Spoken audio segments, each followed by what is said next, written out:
खबर दर खबर शम्स तबरेज़ कासमी के साथ। मिलत टाइम्स में आपका खैर मकदम है। मैं हूं आपके साथ शम्स तबरेज़ कासमी।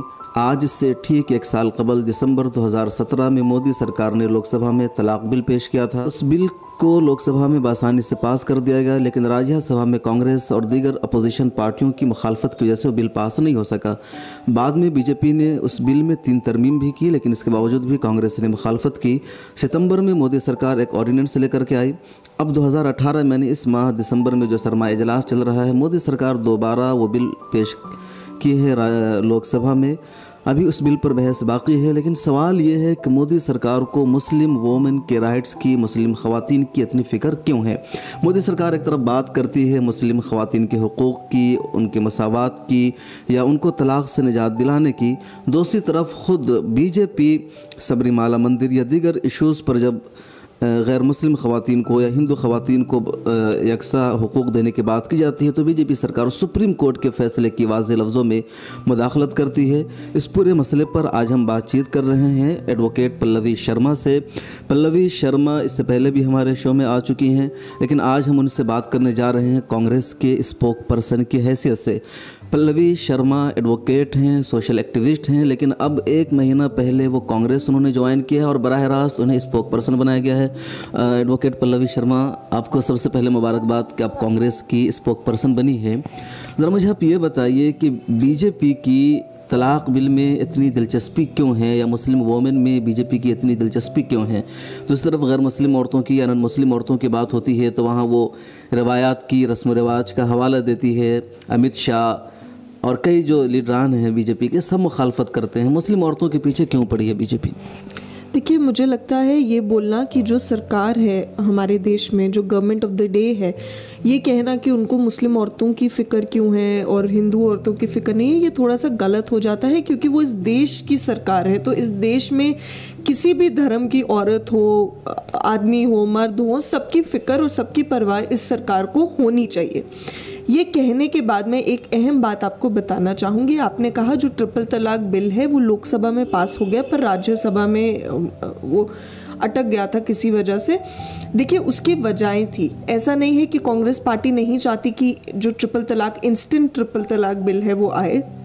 जब कोर्ट का फैसला आया था, सुप्रीम कोर्ट ने जब जजमेंट दिया था इस पे, 2017 में इस पे जजमेंट दिया था, तो सबसे पहले कांग्रेस पार्टी ने प्रेस कॉन्फ्रेंस करके इस जजमेंट का वेलकम किया था और कहा था कि हाँ, आज के समय में जिसमें हम रह रहे हैं, जहाँ हम जेंडर इक्वालिटी की बात करते हैं, जेंडर जस्टिस की बात करते हैं, ऐसे समय में इंस्टेंट ट्रिपल तलाक, जिसको तलाक बिद्दत कहा जाता है, इसकी कोई जगह नहीं है।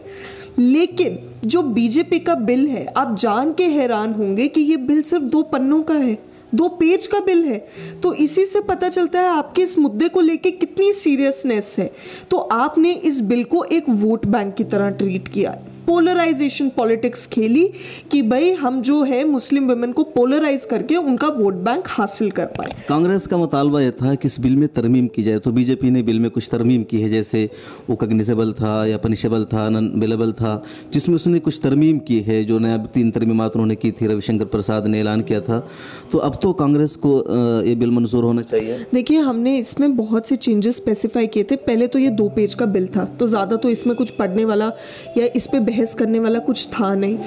बहरहाल कांग्रेस ने एक कदम आगे जाके इसमें कुछ सजेशंस भी दिए, ना ही सिर्फ चेंजेस पे बात की जो उस बिल में होने चाहिए, बल्कि अपनी तरफ से उस कानून को और मजबूत और औरतों के लिए और सक्षम कैसे बनाया जाता है वो भी हमने उनको बताया था।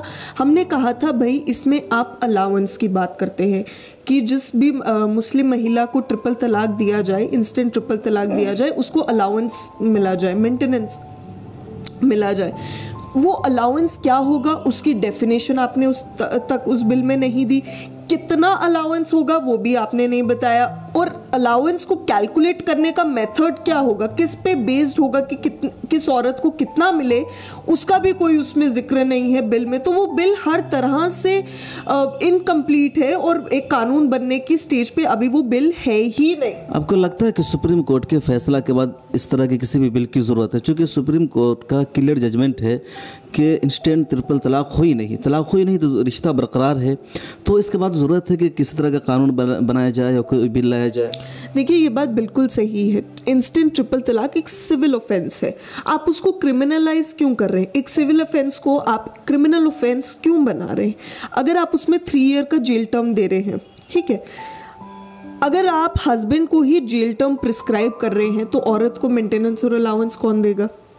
दूसरी अहम बात, 1986 में हमारे देश में श्री राजीव गांधी जी एक बहुत मजबूत कानून लाए थे जिसका नाम था मुस्लिम विमेन प्रोटेक्शन एक्ट। 1986 का एक्ट था ये। उस एक्ट के तहत मेंटेनेंस की बात की गई है, ठीक है, कि जिस विमेन को डाइवोर्स, जिस मुस्लिम महिला को तलाक मिले, डाइवोर्स मिले, उसके लिए मेंटेनेंस की सुविधा उस कानून में बताई गई है।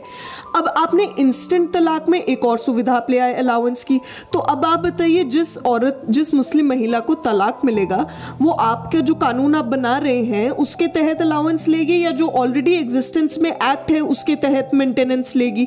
तो ये बहुत कंफ्यूज्ड और कॉन्ट्राडिक्टरी है। ये बीजेपी की जो हड़बड़ाहट है और एक जल्दबाजी है, सिर्फ ये कानून लाया जाए ताकि एक वोट बैंक को वो पोलराइज कर सकें, पोलराइजेशन की पॉलिटिक्स खेल सके, वो दरअसल बिल्कुल ही गलत है। देखिए कानून लाने का मकसद होता है कि जिसके लिए वो कानून लाया जा रहा है उसकी सबसे ज़्यादा उसमें बात की जाए, उसको सबसे ज़्यादा उसका फ़ायदा पहुंचे। जैसे हमारे देश में अगर औरतों के लिए कई कानून बने हैं तो उनका फ़ायदा औरतों को पहुंचना चाहिए, वरना वो कानून किसी काम का नहीं है। आप भी एग्री करेंगे, जैसे डोमेस्टिक वायलेंस एक्ट है तो औरतों को उससे लाभ मिल रहा है।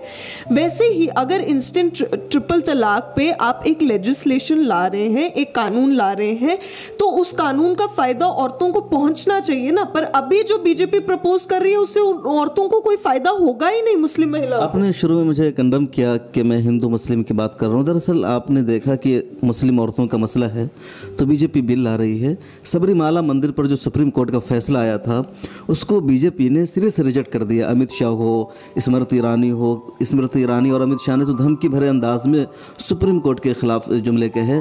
तो क्या आपको नहीं लगता है कि बीजेपी हिंदू मुस्लिम कर रही है जो नहीं होना चाहिए? नहीं, देखिए बीजेपी हिंदू मुस्लिम कर रही है, इसमें मैं किसी को भी कंडेम नहीं करूंगी, क्योंकि ये ब्लैक एंड वाइट है, ये राइटिंग ऑन द वॉल है जिसको हम कहते हैं कि एकदम स्पष्ट है कि बीजेपी जो है हिंदुत्व का एजेंडा लेके राजनीति करती है, धर्म के नाम पे बीजेपी राजनीति करती है, इसमें कोई दो राय नहीं। और इसमें मैं और आप क्या ही बोलेंगे, आप उनके सबसे सीनियर लीडर ले लीजिए जिनको वो हर राज्य में ले जाते हैं कैंपेनिंग करने के लिए, देखिए वो कैसे बयान देते हैं। नेता तो छोड़िए पार्टी के, आप पार्टी प्रेसिडेंट ले लीजिए, खुद क्या बयान देते हैं अमित शाह जी, क्या क्या बोल देते हैं। पार्टी प्रेसिडेंट को छोड़ दीजिए, खुद प्रधानमंत्री ले लीजिए, कैसे कैसे बयान देते हैं और कैसी कैसी बातें करते हैं। मतलब एक जो पॉलिटिकल डिस्कोर्स का लेवल है इस पूरी कंट्री में, जो पॉलिटिकल डिस्कोर्स का लेवल है, आप देखिए वो कितने निचले स्तर पर अब आ चुका है, जहां पे प्रधानमंत्री भाषण जब देते हैं और कुछ वोट्स हासिल करने के लिए वो इस स्तर तक बोल बैठते हैं, एक औरत पे वो विधवा होने का तंज कस जाते हैं। तो मुझे लगता है इससे ज़्यादा शर्मनाक बात कोई नहीं हो सकती। तो इस पे कांग्रेस का क्या मौक़िफ़ होगा? सबरीमाला मंदिर पर जो सुप्रीम कोर्ट का फैसला आया, कांग्रेस उसका खैर मकदम करती है या बीजेपी की तरह वो भी ये कहती है कि ख़ास मजहब में मुदाखलत है, सुप्रीम कोर्ट का ऐसा फैसला नहीं करना चाहिए? देखिए सबरीमाला का जो इशू है, पार्टी का बिलीफ जो है इस वक्त, जो बीजेपी ने जिस तरह से इस जजमेंट को वो किया है, मतलब पोर्ट्रे किया है, अमित शाह जी ने, आप देखिए, आप ही अभी खुद बता रहे थे कि एक मंच पर खड़े होके उन्होंने किस तरह से धमकी भरा बयान दे दिया कि सुप्रीम कोर्ट अगर ये करेगा वो करेगा। अगर कांग्रेस पार्टी का, मैं आपको ये बोल रही हूँ, कुछ भी स्टैंड रहा हो, क्या हमने इस तरह से लॉ को वायलेट किया है किसी भी इंस्टेंस पे? हमने कभी नहीं किया। और यही फर्क है बीजेपी और कांग्रेस में। पार्टी की आइडियोलॉजी कुछ भी हो सकती है, लेकिन उस आइडियोलॉजी को जनता तक पहुंचाना, उन्हें समझाना कि ये सब करने के बहुत दो अलग तरीके हैं। एक तरीका वो है जो बीजेपी अपनाती है, जो हिंसा का तरीका है, नफरत का तरीका है, और एक तरीका वो है जो कांग्रेस पार्टी अपनाती है, प्यार मोहब्बत से चलना, कानून के दायरे के तहत रह के अपनी बात लोगों तक पहुंचाना। बहुत जल्द आ रहा है मिलेट टाइम्स का हिंदी एडिशन। हर खबर से रूबरू कराने वेबसाइट के साथ यूट्यूब चैनल की भी हो रही है शुरुआत। हम आपको दिखाएंगे देश का हर वो सच जिसको छुपाता आया है मेन स्ट्रीम मीडिया। हमसे जुड़े रहिए, हमारे फेसबुक पेज को लाइक करिए, इंस्टाग्राम ट्विटर पर फॉलो करिए और हमारे यूट्यूब चैनल को सब्सक्राइब करिए।